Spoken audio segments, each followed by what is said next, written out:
It is all about goal setting this month. And again, it's a holiday month, so I think we only have like maybe 3 classes, Dana, does that sound right?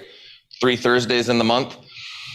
But when it comes to goal setting, you guys, it is, and I'm going to try to not get too much in the weeds right now because I want you guys to understand bigger picture. Everybody's goals are different. And I think I had a call yesterday, and I don't see him on the call today, but I had a call with somebody, and everybody's going to want something different, right? When we all have teams of whether they're teams of 2 or 3, or whether they're teams of 20 or 30, or we have our own brokerage. Everybody's going to want something different. And the hard part, especially for you high Ds in the call, right? And I'm looking at you, Joe Seaman. For those of you, right, who are those high Ds who are very goal oriented and goal driven, it can be really tough for you to cater to everybody. Okay. And that's why when we go through this process that we're going to go through over this month, is we really want to make sure that you guys understand and kind of take that part out of it, almost make it easy enough or systemize it enough that you can take your brain out and literally go through the steps so that you don't have to be the person trying to understand where they're coming from. Does that make sense? I want you guys to be able to, like, if I'm a high D, I can help goal set with an IS or a SC or whatever, okay? And so that's what everybody needs to understand, but we've got to make sure that we are asking the right questions, okay? And too many times, goal setting, I've realized, and please help me, I hope I'm not the only one thinking this, but what I've noticed is when I have these conversations with people, goal setting with an agent and recruiting with an agent, if you were to walk in and not understand the situation, would sound very similar.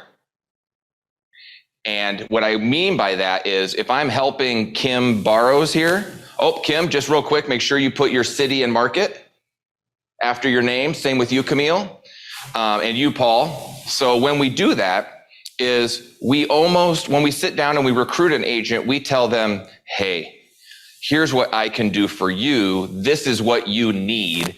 This is why you need me. That's what we tell agents when we recruit them.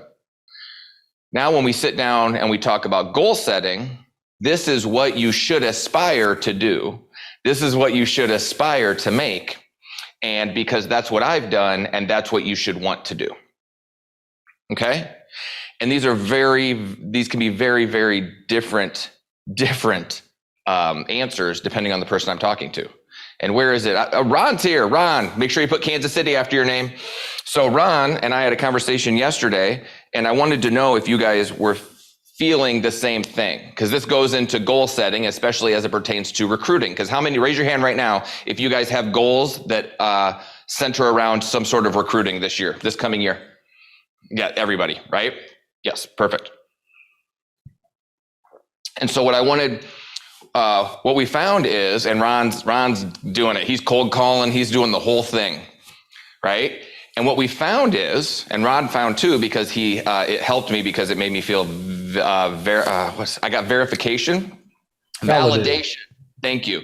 I got validation because what he had heard from other heavy hitters across the country, right? He talked to some people who were hammering out a lot of recruiting, and he was getting the same thing. When it comes to recruiting, okay, and I want you to understand this when you're doing your goal setting, is we would always used to say this, hey, grab those people that are doing between 1 and 5 units a year, right? Because why, Andy? Well, because at least they know how to walk and chew gum, and they filled out a purchase agreement before. And we know they're licensed, and they've actually received a commission check, so they're hungry for more, right? They're not the baby that I literally have to go with them, right? And sit at the table with their clients and fill out their purchase agreement, because we want to leverage their knowledge. We always say this, well, are there more now, and raise your hand if you agree with me, are there more real estate agents now than ever before? Okay. Do we hear on the news, and this does not need to get political, okay? So please don't have it be political. Do we hear on the news that people are struggling finding people to work, businesses, right? They're struggling finding people to work, whether they can't find somebody to accept their job, they just can't physically offer enough, whatever, there's 1,000 reasons, don't care. They're physically struggling finding people to come in and work for them because of a number of reasons. People are realizing, right? I can make $40,000 a year working for company X, Y, or Z, or I can stay home and spend $40,000 a year, right? Or I can make $40,000 a year, but then spend that on childcare. Or I can just stay home, right? And so they're removing themselves. They're not even looking anymore. They're just removing themselves from the workforce, okay? And that's happening a lot of places. For whatever reason, we all have our reasons, fine. But it's happening.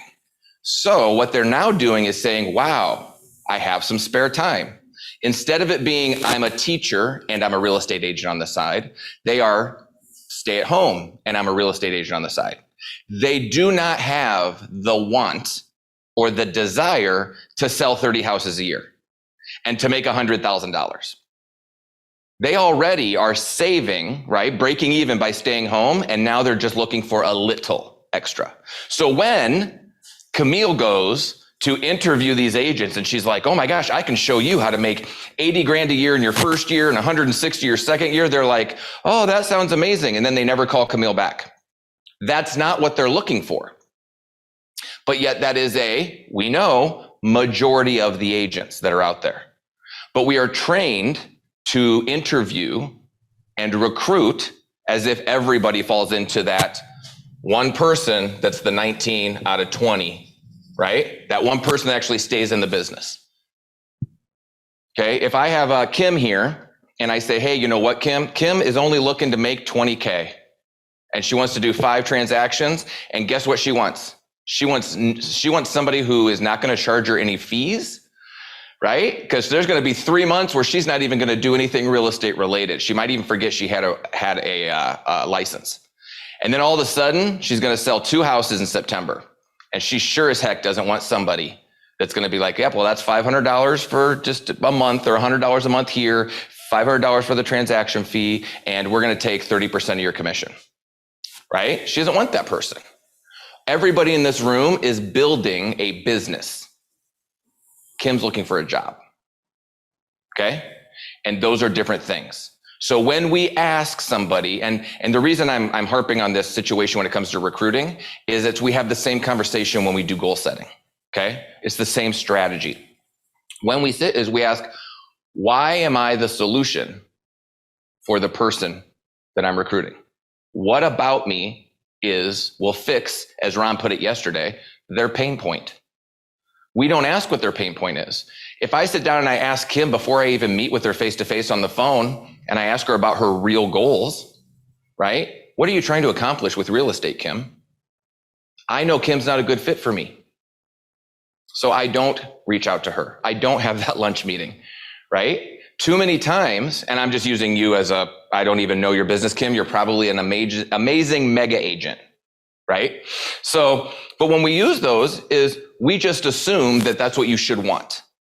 And we're seeing a ton out there. It's really hard, right? We have a lot of agents who are doing a little bit of business and they have saturated the market. And we all know this because they buy our listings and then we have to help them get through the process so that the deal doesn't fall apart. And now I see a lot of heads nodding. Okay, so what we want to maybe, and what we discussed is 2 things. Change our audience.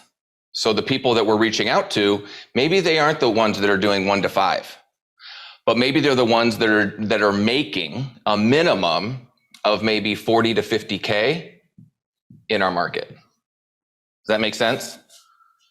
All right. But always remember, who am I recruiting? And then how can I help them be successful? If I'm recruiting these brand new agents, but yet I don't offer training or mentorship or lead gen or an office or any of those types of things, I'm not equipped to help a brand new agent succeed. If I'm only trying to grab heavy hitters, right? Who, like a Kim, see, now Kim, you're a heavy hitter. If I'm trying to get Kim here and she's doing, 60 units a year and she's making good money, $200,000, $300,000, $400,000 a year, but I'm not equipped with staff, transaction coordination, or technology to help Kim leverage her time, or even a commission structure that helps make sense for Kim, then am I wasting my time and spinning my wheels trying to recruit Kim? Of course. So everybody always asks me, Andy, what type of, and I get asked this, like even when, especially when we like go on, when we're on stage speaking at something, what type of agents are the best ones to recruit? And I always say, well, you got to ask your question, what type of agents are you equipped to help succeed? Those are the ones. So now you have to kind of look in the mirror and do a self audit, right? And say, well, what do we offer and how is that helpful and who would that help the most? That's going to be my audience. All right. So that's first. Then erase this here. Then we always want to ask them, and this is actually a conversation I had with Ron yesterday, is when I bring somebody in, so say I'll bring Joe in, I say, hey, Joe. I say, Joe, where do you see, because everybody's happy. I've never met a real estate agent that's not happy when you're trying to recruit them, right? They're always like, oh, I'm really happy where I'm at, okay? First of all, that was my bad for having a lunch meeting with somebody who's only ever done 4 deals, because they don't know what the happy is that I need them to be at, right? And that's not my fault, and that's not their fault, right? It probably was my fault for setting that appointment. But if I want to ask these questions, everybody's always happy where they're at. And I say, great, well, I understand you're happy where you're at. I already know what their numbers are because I did my research. And I say, Joe, where do you see your real estate business in 18 to 24 months from now? Like, what do you want it to grow into? Okay. And Joe's going to give me a wide range of answers. It could be, I'm really happy with where I'm at now. I kind of like what I'm doing, right? That's awesome. Joe is not fit for my organization, but that's awesome for Joe. Okay. Or I can say something in effect where he might say, well, I want to build it to be this, right? I want to get up and actually be able to quit my other job. I want to make a minimum of X. I would like to have a team of 2 agents. I would like to do whatever, right? And he's going to have all these dreams. I say, great. 100 million in sales. I like it, Joe. Thank you for sharing that. Perfect. Now we're talking. I'm interested. Joe's got my attention.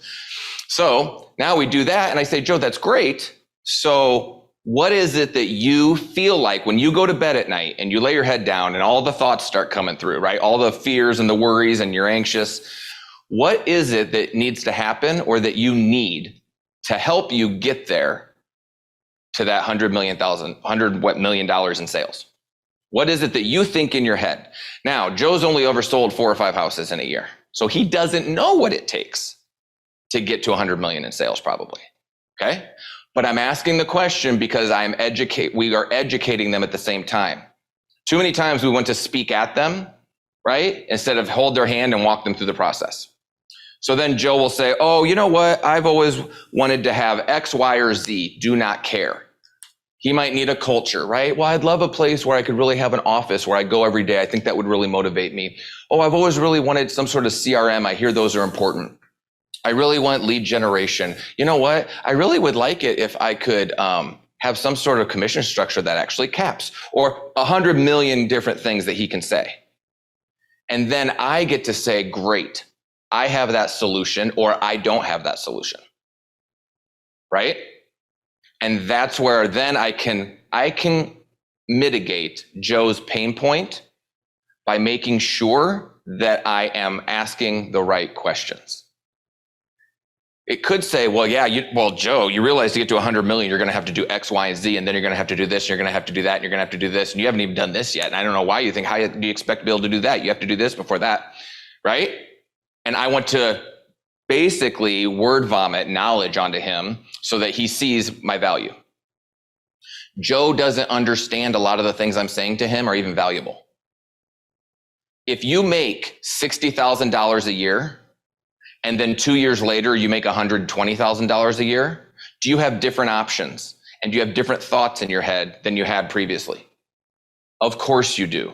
It doesn't make you a bad person, right? Or a better person. You just have different options, different ideas. Things are available to you now that weren't then. All right? I have different worries. So we need different solutions to those things. Same thing when it comes to goal setting. When somebody sits down and I have my 3 main things that I absolutely do and I crush, right? Paul, do me a favor. Paul Swack, go ahead and put your city and market right behind your name. So I have these 3 things that I can offer. Don't care. We'll call them A, B, and C, and they're amazing. Okay. I've created these things, and everybody should want to be with me because I have these 3 amazing things. And then I recruit somebody, or I'm sorry, I sit down and I ask somebody about goal setting. And I say, what is it that you would like to accomplish? And we hear all these numbers, whether it's 60,000 or 100 million in sales. Whether or not the 3 things that I have help them, I'm going to fit those 3 things into their business. Right? It's kind of like if you're a hammer, everything looks like a nail. Okay? If this is what I do well, I'm going to force that on everybody else. So if I'm super productive, I'm going to force everybody else to be super productive. Right? All of those types of things. So we have to remember when we sit down and we do these goal setting meetings with each one of our agents is we remove ourself, and that's a hard thing to do. It's a really hard thing to do. Why doesn't we talk about this all the time. Jeff realized early on he's never going to hire a Jeff. Right? I told Jeff he was lucky I'm not him. And he goes, whoa, what do you mean I'm lucky that you're not me? And I said, if I was you, I would have left like 7 years ago and I'd be your number 1 competitor. And he's like, okay, that's fair. Right? But that's the thing it's what's the Einstein quote? We can't fix the problems by using the same thinking that we did to create them or that we used to create them. Right? And I know I butchered that a little bit, but you get the gist. Is we've got to make sure that we are removing ourselves and it is truly about the agent. And that's hard, you guys. That's really hard. Here you guys are, a lot of you working 60 hours a week, making X amount of dollars, life-changing money, working super hard, wearing all these hats. I am recruiter. I am top producer. I am lead gen coordinator. I am everything. I'm trainer. You're doing all these things, and then you meet with somebody, and if you feel like you have to drag them to want to sell 10 homes. Who in here has had that situation, right? I'm sure just about everybody can be raising their hand, right? You have to understand, and the problem is that person's on your team because you didn't ask the right questions at the beginning. Okay? Now, the other good news is you can create a system where a person wanting to sell 10 homes and a person wanting to have 100 million in sales, Joe, can be at the same organization. You can create that. But first you have to do that audit where you know, who am I equipped to help now? And then who do I want to be able to equip to help? And then that's where you find your personal growth and your professional growth, right? Does this make sense? So we want to make sure that we are equipped to help the people that we are meeting. Too many times somebody comes in and says, what's your goal? And then we tell them why they're wrong. Okay? And so when you do these goal settings, the number 1 thing, and I just want you guys to do this and have these numbers set up for when we meet the next consecutive weeks, because we're going to use these numbers, is first things first, just like you guys run a business, you got to understand most of your agents don't run a business. They're working a job right now. You guys hopefully are starting to think about this as a business. When you have a business, you have expenses and you have income, right? Well, when they're working a job, they don't have really business expenses. What they have personal expenses. So when you sit down with an agent, you're going to say, hey, Andrew, how much is your household budget? Keep the lights on, keep the insurance checked, make sure that the mortgage is paid, your cell phone, your car has gas in it, right? What is it? And that you can eat. What's your budget? Andrew's going to give me his answer. I'm going to say, great, Andrew, that's our baseline. Then we take that times 12 and we have our baseline number. And you're going to do this for every single agent. Then you're going to say, I want you to go home and this is where we're going to create our vision board. Okay? And you work with each agent. And when you have this goal setting meeting, this is not a one-time 20-minute in and out.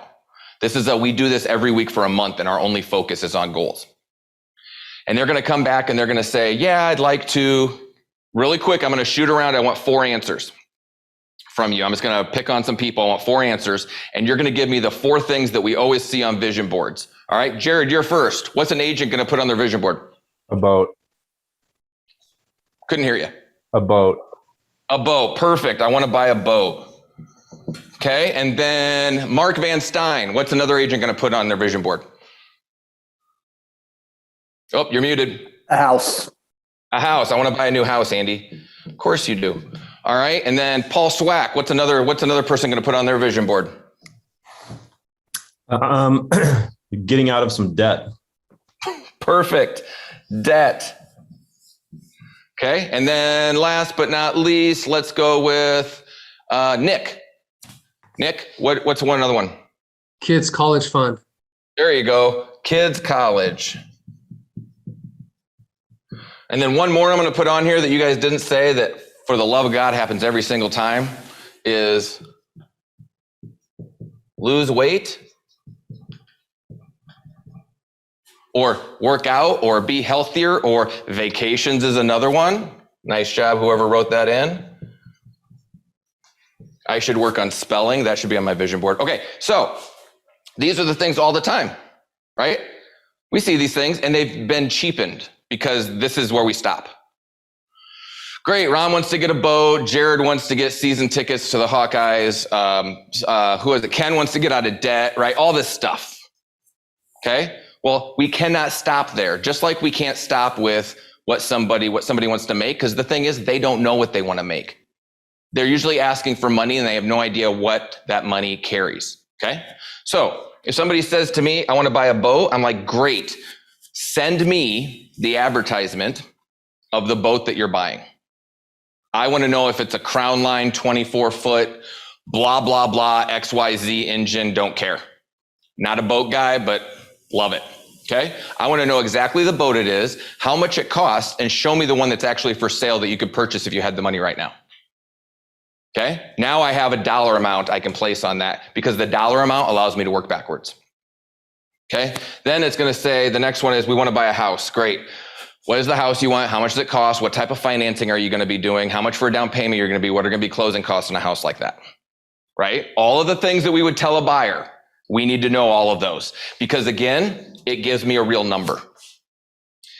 Get rid of debt. This is a great one. This really tells you if they bought into your culture or not. What kind of debt are we talking about? We had one agent who had I didn't even know that these existed at the time, but it was a credit card that didn't have a limit that her parents had co-signed on. And I was like, I want one, right? And so she was like, yeah, but it's got a lot on it. And it's got a lot. And she had a brand new car that was about a $70,000 car and just debt all over the place, right? Like literally, I met her for lunch to talk about this because I'm like, let's have a little extra time. We'll do about an hour lunch and we'll all chat about this. And she literally came in to the lunch place with 4 bags. I'm like, what are you doing? She goes, oh, I went shopping. I go, for what? And she goes, I was just nervous. Right? So like that was her thing. So, but we had to get serious about it. Guess what? We literally came up with a plan. She sold all the cars, right? She worked out how many commissions it was going to be and she cut up her card and paid that off. Okay, now, what is it, 4.5 years later, she's got 2 kids, they just moved into a new house, right? She's debt-free. Like, these are real things, right? This is really cool but we asked the right questions. I didn't do all that work. I did like 5% up front.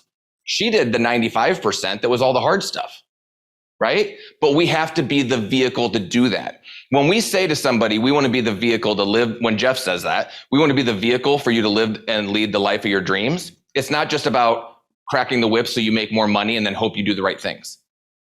Okay? So there we go, Joe, 100 rental units by 2025, right? Then I want to see a business plan that shows me how much is each rental going to, how many are you going to have to do a month? What is it going to cost you to get, right? What outside costs are going to be. Actually help them. This is their very first step, you guys, in coming up with a business plan when they're used to working a job.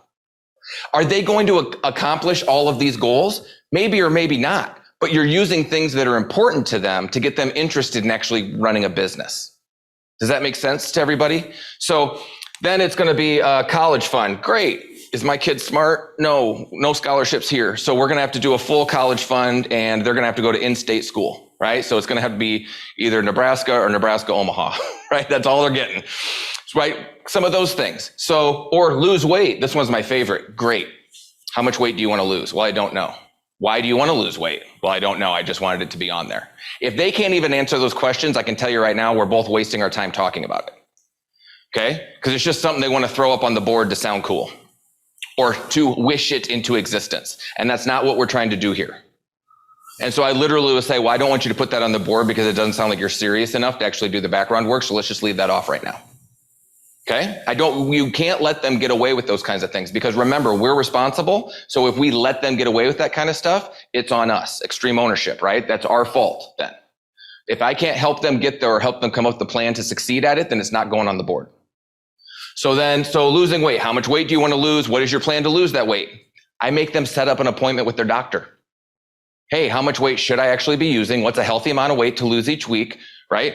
Based on my makeup, what type of exercises are best for me, right? And come up with literally a plan.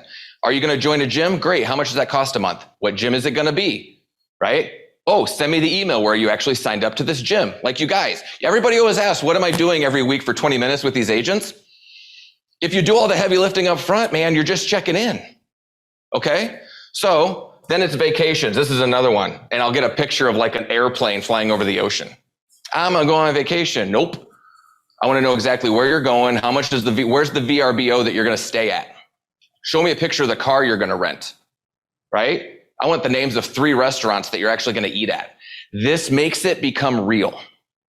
Just like we don't allow them to come in and say, yeah, I'd like to make 100 grand. Sure you do, right? You don't even know what that means. Because somebody can come in and say, yeah, I want to make 150 grand a year. And then you show them what they have to do on a daily, weekly, monthly, quarterly basis to make 150 grand. And they're like, just joking. I only want to make 90, right? And that's okay too. But I want to make sure that we're serious about it and that it's accurate. So we do all of this and we come up with a number, right? Now, maybe the vacation or the house is a 3-year goal, but they still have that money and say that money was 15,000.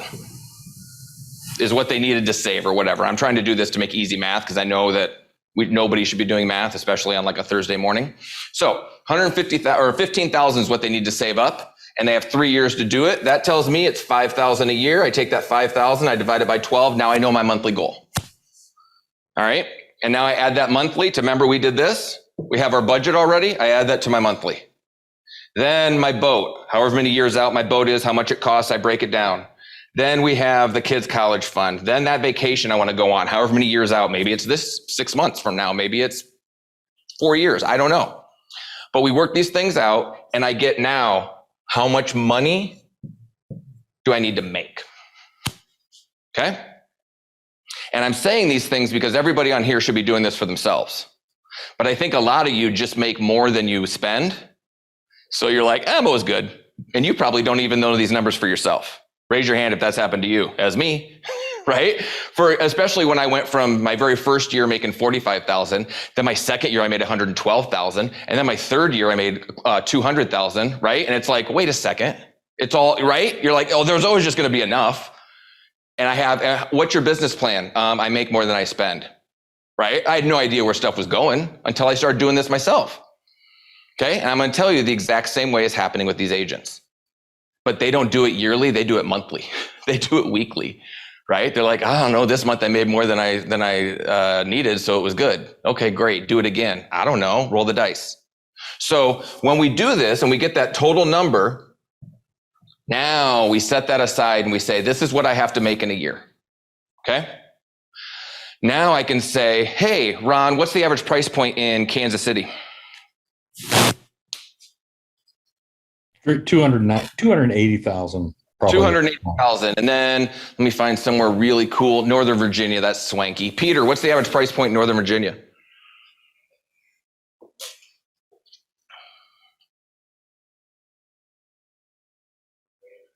Yeah. Peter, ask the person who told you the average price point to unmute you.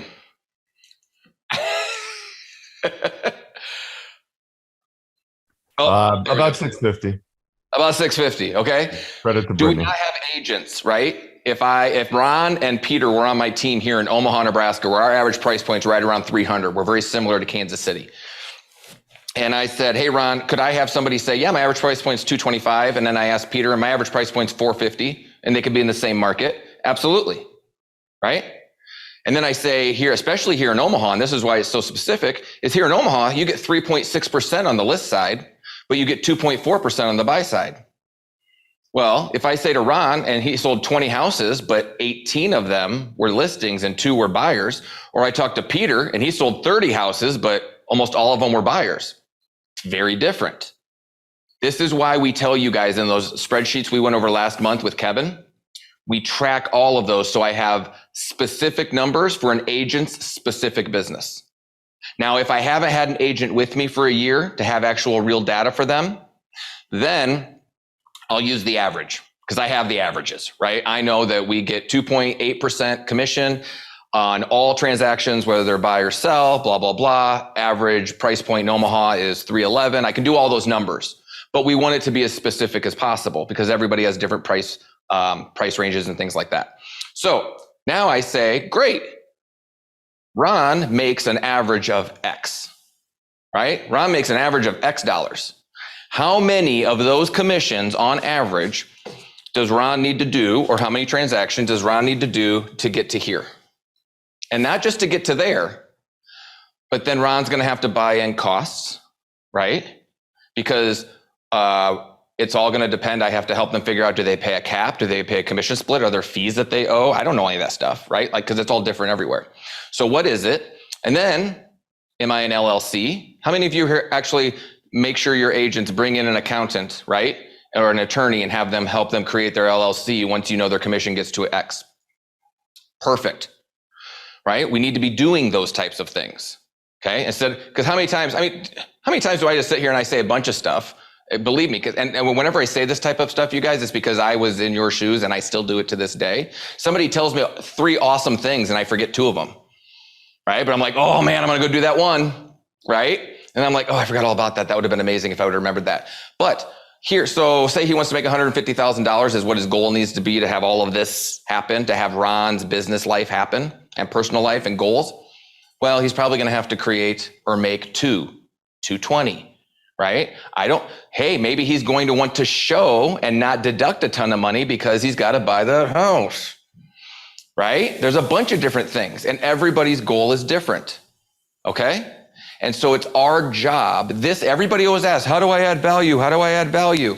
This is the number one way you can add value. And how much does it cost you to ask these questions and sit down and have these conversations?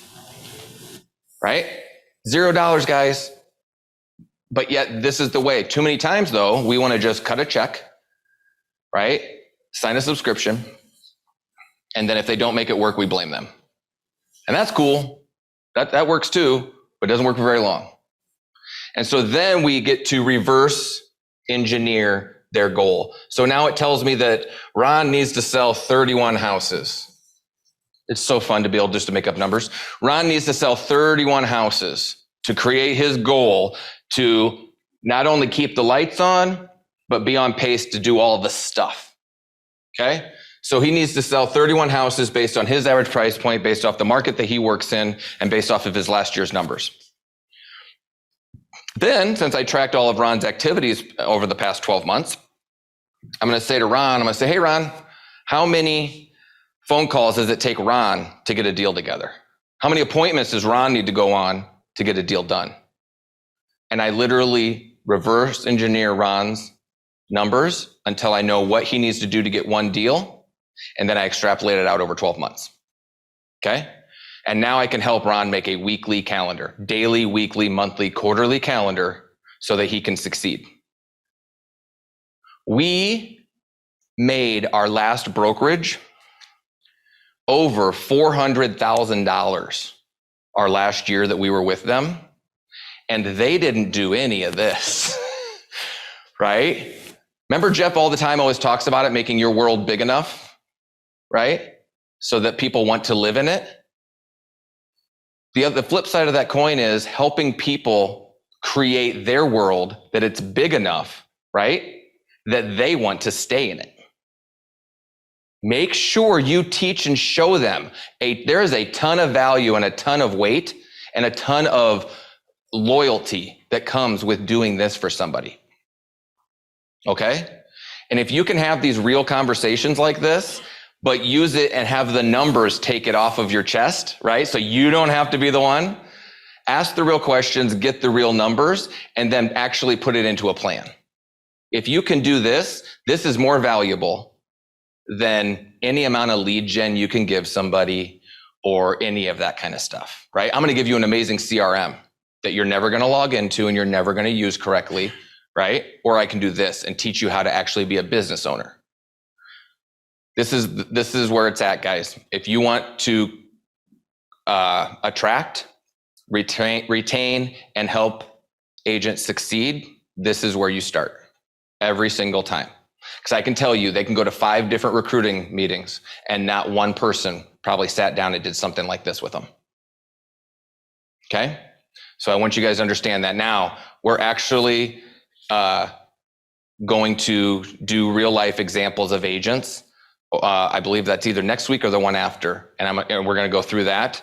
And we're going to go through the real numbers and the sheets we use. And because I know we just kind of showed them and introduced them to you, but if you're anything like me, I need to see it work. Like I need to see it be done and not just the strategy or be told to me. So next week, we're going to literally plug numbers in and talk to like a real agent about real specific goals and things like that.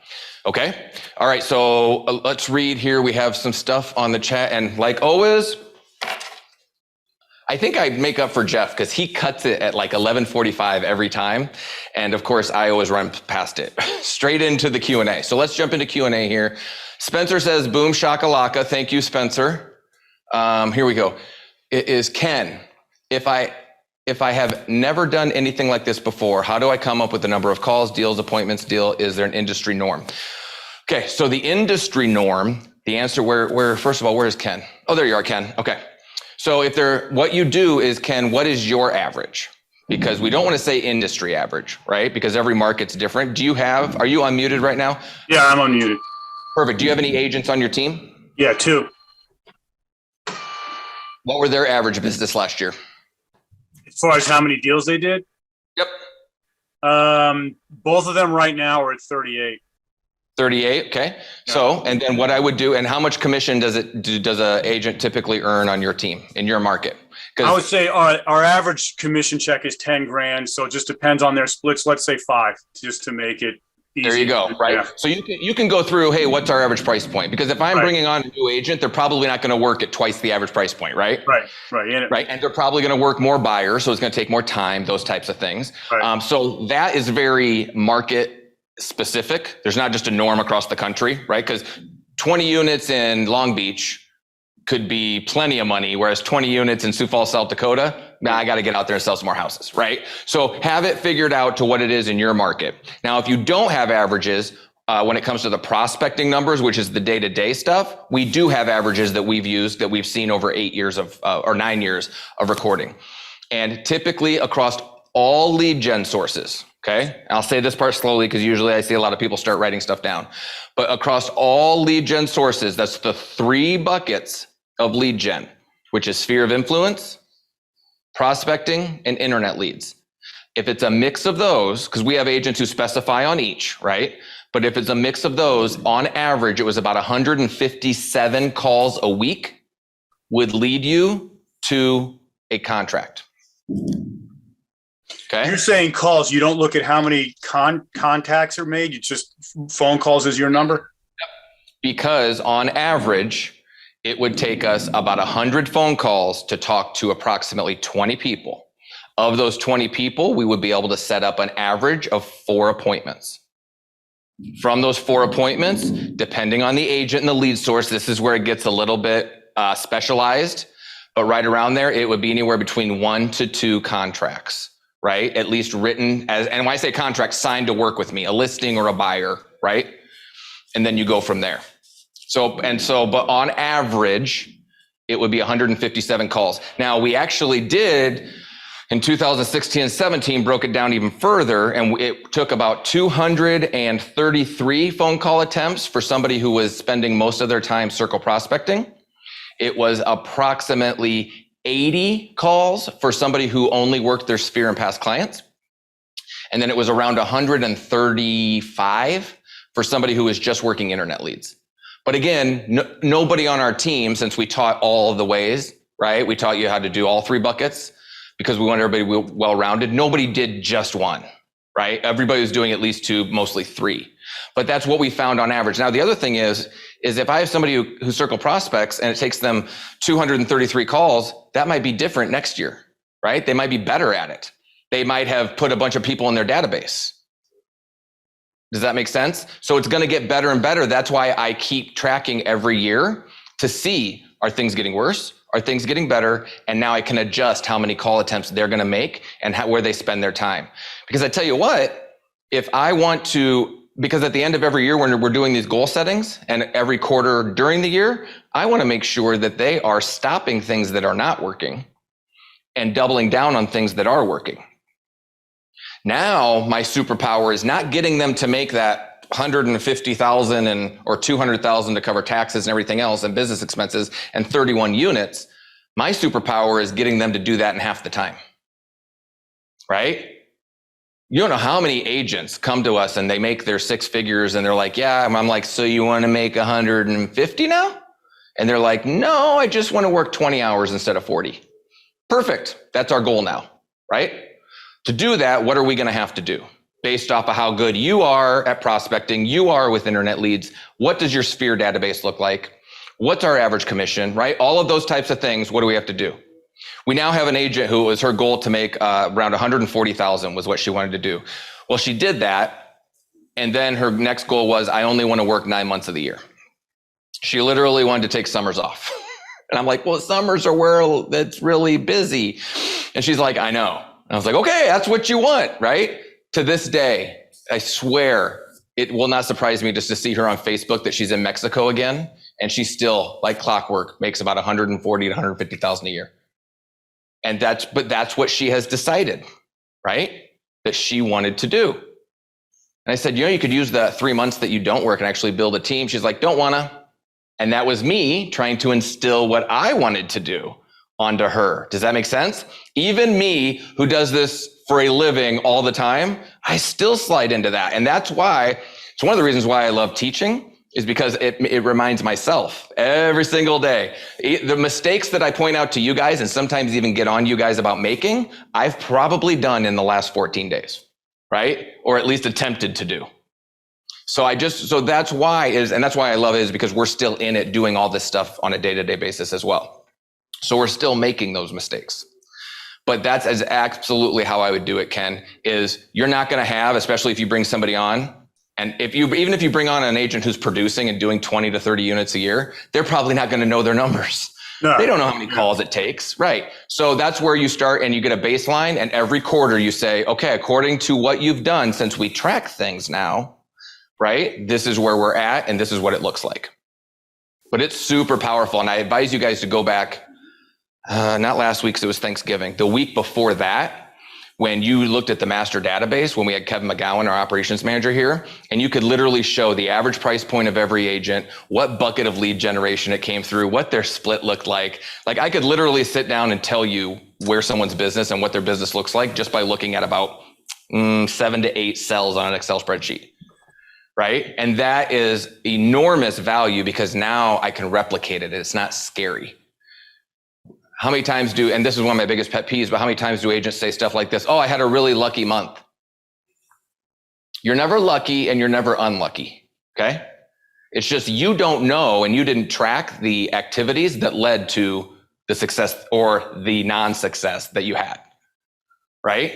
You just didn't track it, so you don't know. But you did something to cause it to happen. But a lot of times we just don't track it, so we apply it to luck. Or if it's bad, if it's good, it's luck. If it's bad, it's the market. And I'm telling you, if anything, read the book, The Extreme Ownership. And it's scary at first, but by the end of the book, it's super empowering, man. You're not worried about anything because you honestly understand that you are in control. If everything's your fault, it's scary at first, but then you realize, well, if everything's my fault, everything's my fault, even the success. So now you are empowered to go out and make sure you make the changes necessary, right? I was like, oh man, this book's just going to beat me down and I'm going to feel so lazy after reading it. And it had the exact opposite effect on me once I finally got all the way through it. So it's a really cool book, Extreme Ownership. Okay, 1204, do we have another thing in here? Okay, Nick has a question. Do you or anyone in the group have an outline or form that they follow where it has the questions to lead the goal setting discussion? Okay, so somebody may, and I'll give them a chance to answer. Just go ahead and unmute yourself if you do have something like this. We don't have something like this because it's just always been me doing it every time. But now that I'm removing myself from that here at our brokerage, I have to create that. So I am in the works of creating it. And I've done a rough draft and I've given it to about 3 agents here that have been with us for a long time to kind of look over. Once we finalize it, we're going to throw it up to the drive and then we'll let you guys take a look at it and have access to it. Yeah, the 1-3, we use 1-3-5s and 4-1-1s here as well. I mean, we used them back when we were at our indie brokerage and at Berkshire Hathaway because we were reading, the one thing and all that and MREA and all that kind of stuff years and years and years before we ever came over to KW. We just always thought, you know what? We love the KW strategy and the way of thinking, but they were just nothing here in the Omaha area. You know what I mean? I think they had like less than 2% market share. All right, so great question. Joe raised his hand. Where's he at? Keeps moving on me. Oh, there he is up top right now. Here. Or top left. There you go, Joe. What do you got? So a couple months ago, whatever, we were talking about CRM follow-up, like the Boomtown concierge type thing. Oh, okay. Everyone was kind of split on, some people were saying it was working. Is this a Jeff call? This was when Jeff was on, wasn't it? Yeah. Some people were saying it was working. Some people said they didn't have great success. Has anyone else dived into it since then and seen good success from, I don't know, the follow-up or a rocker box or something like that? Great question. So that was Joe. Anybody on here using Boomtown's concierge service and or rocker box as a third-party company? Looks like Paul's got some. Paul, what are you using and how's it working? We've used Boomtown for a couple of years and love it. We got into the concierge service a couple months ago and used it, and we've recently canceled it. And I have a team of about 14 agents and then 2 staff members, and we thought it was a great idea. We were kind of sold on it with them. What we found was just we were getting better results by making the calls ourselves as agents. The responses and kind of the way that it was working. Most of our agents have the time to call. So for us, it was just not worth it. And we were able to kind of cancel it and get out of it by showing them what it was looking like and how it was working for us. But the concept is great. I love it. It's just not something that was working for us. So we've been getting better results by just making the calls. Our average price point where I'm at is probably around 900 to 950 also. So I think that makes a little bit of a difference of why we want to be on the call right away. Perfect. Thank you for the feedback. Excuse me, feedback, Paul. Cody, was that you who made a comment? Same for us. We are a lead generation culture, though. Can you expand on that, Cody? You said you did use somebody else? Yeah, we've used Conversion Monster and Boomtown, and we just find our price points right around 450 to 500. And the ones that were qualifying for up to 250, 300, and they couldn't find even when we went on the appointments, like, oh man, that was a really interesting appointment. And so they had a hard time converting, where we call them and we find more success through calling than texting and doing that. So we've been having more results through our agents, and we just teach that now. Perfect. Thank you for sharing, Cody. So one thing I do want to say, guys, and hang on, we'll go to Kim real quick and then I'll make my point. Could you pull that up, Dana? Kim says, we use the concierge for the last few months and are thinking it's time to cancel. Okay. So what we believe, is agent-led prospecting is always the best. Okay. The agent knows more than anybody prospecting. The problem with agent-led prospecting is we have to hold agents accountable to making the calls and doing the things right. So that's the rub. Okay. So somebody says to me, well, which one's better? And I said, well, agent-led's better if you're going to hold them accountable. If you're not going to hold them accountable, then hire a third-party company who will be holding the people accountable. Right. So, but if both are being held accountable, it's always going to be agent-led. Always and forever. Okay. And so that's why we have all of them, right? We use agent-led prospecting in our office here in Omaha, and we love it. And I hold them accountable, and we have amazing conversion rates. And then we have teams and things like that in other cities. And I can't be there, or we don't have somebody there who can hold them accountable, right? And if that can't be done, then we use Rockerbox. And I think Rockerbox, of the third-party companies, Rockerbox to me does the best job. So if you're going to, shameless plug, I wish I owned part of Rockerbox now, but shameless plug, if you're going to use a third-party company, go ahead and I would use them, because they started out as being Boomtown's concierge. They know the CRM, and now they work with a number of CRMs.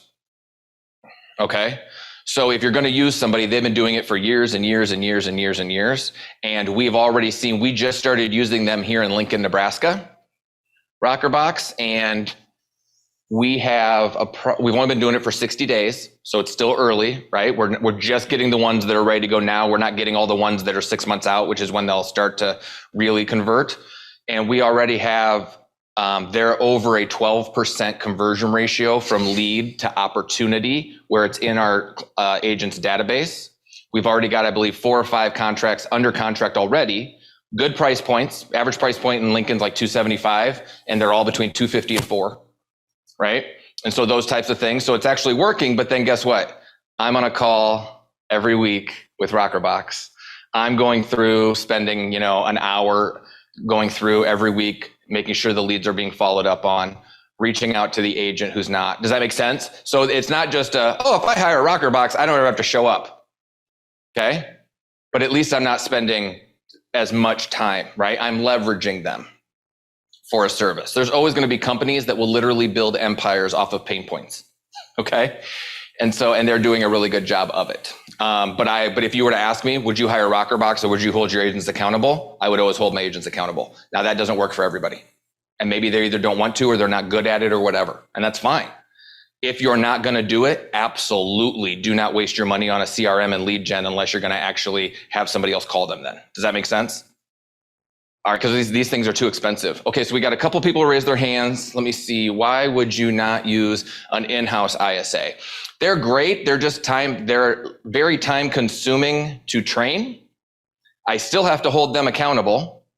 And then, the problem is a lot of times they want to then turn into an agent, and I have to start the process over again, which is fine. I gained an agent out of it, right? I literally gained an agent who's amazing at prospecting.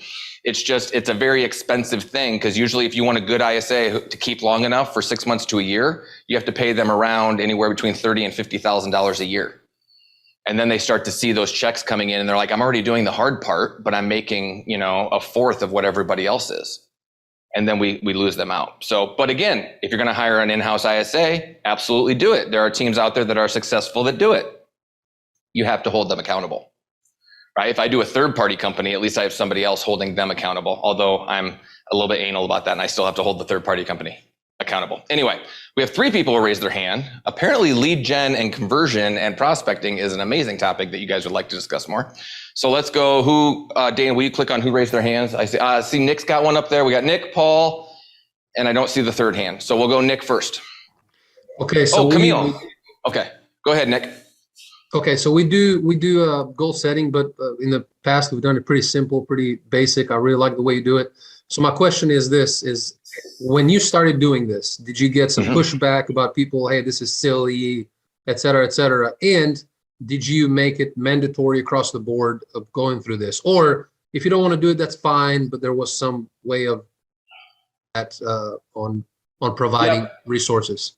So the answer is yes, I did get pushback and it was silly. And my next answer was read the room, right? So if I'm sitting with somebody and they do 30 units a year and they want to be left alone, right? And they don't want to have to go through all these things. Now I'm just doing it the other way. I'm imposing my belief on them.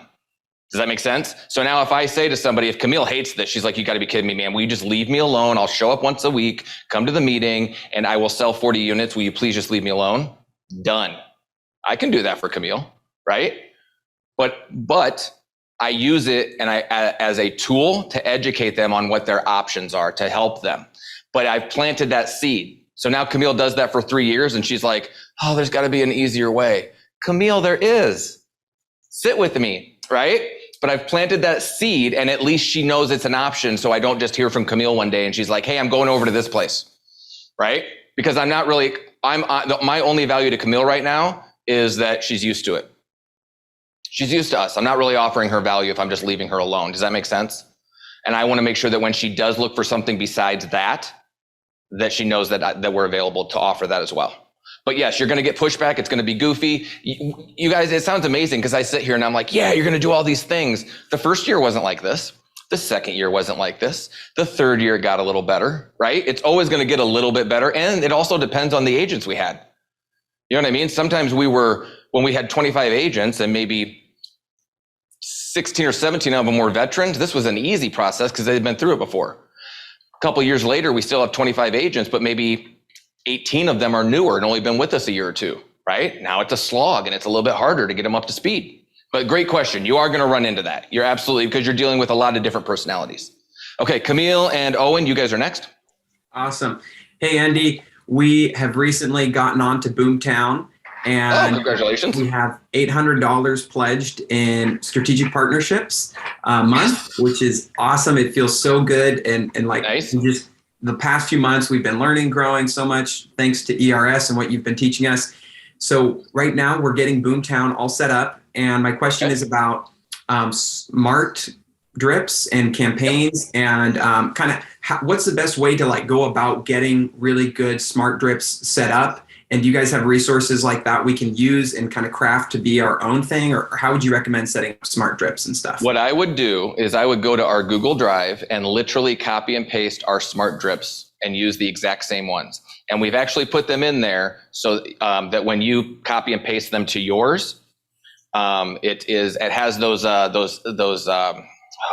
inserts in it, right? Mm-hmm. So it'll say, hey, age or lead's first name, all that kind of stuff. Literally, it's copy and paste. Awesome. We don't share our drip campaigns on the Boomtown sharing library because we do so much work on them, and they're literally some of the highest scoring drip campaigns that are out there. So we only give them to our ERS clients. So they're on the ERS drive. I would copy, paste them, and put them in there. And then after you've done that, next week, schedule a 15-minute call with me, and I will set up, literally screen share with you and show you how to set them up on when they should start and what the flow should look like. Awesome. Yes. Okay, but do not set up that call until you have them all copied and added to your database. Got it? Okay. You got it, Andy. Fair. Thank you. Sweet. That's awesome, you guys. Congratulations. Hey, Andy, where on the drive is it? Sorry to interrupt, but just where is it? So the drive is something that I just add stuff to. I don't really put it together. Gotcha. It's Kevin McGowan, but it'll be on there. It's probably under marketing. You can literally search the drive and just, did you find it? Did you just it's under, it's under prospecting and smart drip email campaigns. Oh, they hid it. They hid it. Yeah, it was hidden. You got to dig. That's all. Yeah, use them, guys, because we probably redo those every 12 to 18 months and tweak them and then test them out here and stuff like that. So absolutely feel free. Rip, steal, replicate, do all that stuff with it. Okay, and then Paul, we got you, Paul. Sorry, oh God, we're a few minutes after, so if anybody's got a bail, I totally understand. Paul, what's your question, sir? Mine will be really quick, Andy. Thanks. I just wanted to add into what we were talking about a few minutes ago with the agents making the calls over concierge. Mm-hmm. The key that I have found, which was an absolute game changer for anybody that's on the fence, is adding Sisu into your business. It's like completely different. Yep. So we are big fans of Sisu. We're actually in talks to possibly add them back to using them now with our brokerage. So we're very excited about that. But whoever, if you guys don't know what Sisu is, I invite you to go to the Elite Real Estate Systems webpage, go to the tools, click on it, and they'll automatically reach out to you. They'll know you're a client of ERS then, and they'll reach out and give you guys a demo call and just go through all the different things that they offer. The nice part about it is the app that they have that allows you to enter in the numbers, the agents to enter in the numbers by themselves. Okay, that was a lot of talking, but that seemed like a really fast hour. So that was good. That means, hopefully that means it went well.